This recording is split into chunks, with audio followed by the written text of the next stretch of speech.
IMF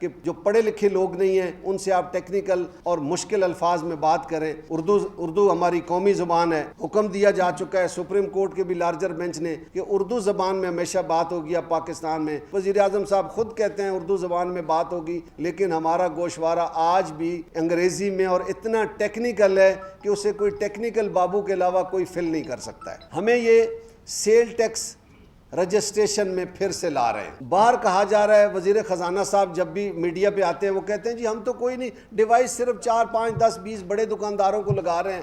آج device کا notice 10 by 12 size کی دکان کو بھی آیا ہے.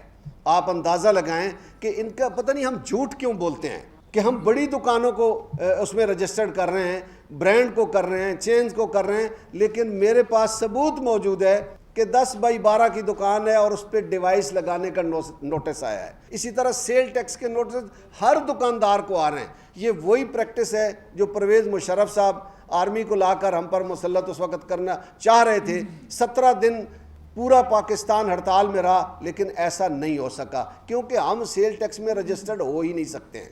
پوائنٹ آف سیل پہ یہ ڈیوائس لگانا چاہتے ہیں. او بھائی خدا کے بندے، آپ کے سامنے آپ نے سپر مارکیٹ میں لگائی ہے.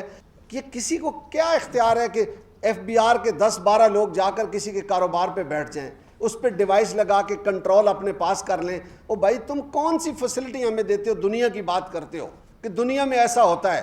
دنیا میں سب سے زیادہ عزت تاجر کو ملتی ہے. دنیا کا وزیر اعظم جب منتخب ہوتا ہے وہ سب سے پہلے تاجروں سے بات کرتا ہے، لیکن یہاں سب سے پہلے تاجروں پر ڈنڈا چلایا جاتا ہے. کورونا کے مارے یہ تاجر 3 سال ہو گئے، ہم کس مصیبت میں ہیں. کسی کو اندازہ نہیں ہے کہ لوگوں کے پاس کرایہ دینے کے لیے پیسے نہیں ہیں، لوگوں کے پاس ملازمین کو تنخواہ دینے کے لیے پیسے نہیں ہیں، گھر کا سامان خریدنے کے لیے پیسے نہیں ہیں. ہمیں ہر روز ایک نئی مصیبت، ہر روز ایک نیا نوٹس آ رہا ہے، اور پھر وہی پریکٹس کی جاتی ہے جو ناممکن ہے، جو فضول پریکٹس ہے. تو میری گزارش ہے حکومت فی الفور اس کو واپس لے. سیل ٹیکس ڈیوائس کو ہمیں کسی صورت قبول نہیں ہے، ہم اس کو نہیں لگنے دیں گے بالکل کسی بھی حالت میں. دوسرا، سیل ٹیکس رجسٹریشن. آپ کہتے ہیں جی سیل ٹیکس رجسٹرڈ ہو.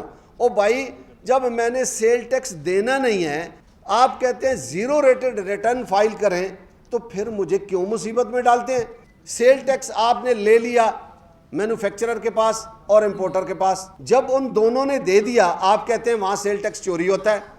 او بھائی میں تو ذمہ دار نہیں ہوں نا. آپ کا محکمہ اگر چوری کراتا ہے، آپ کا بندہ وہاں پر موجود ہے، وہ چور بنا ہوا ہے، وہ چوری سکھاتا بھی ہے اور کرتا بھی ہے، تو اس میں میرا کوئی قصور نہیں ہے، تاجر کا کوئی قصور نہیں ہے. تو آپ تاجر کو اس مصیبت میں نہیں ڈالیں. اب اگر ہم زیرو ریٹڈ ریٹرن فائل کرتے بھی ہیں تو ہمیں ایک ٹیکنیکل بابو کی ضرورت ہے، اور وہ ٹیکنیکل بابو ہمیں کم از کم 3.5 لاکھ روپے میں سال میں ملے گا.